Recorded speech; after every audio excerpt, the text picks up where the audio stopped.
This is the 579R Epson desktop office printer.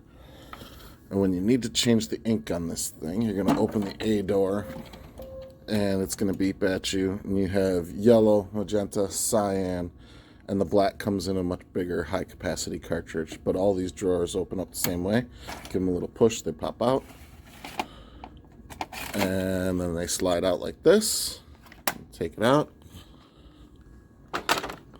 And when this bag is empty, you're just going to grab the little handle, pull it up. It comes off the two knobs that are up here. You take the new one, you press it down on those two knobs, and you slide it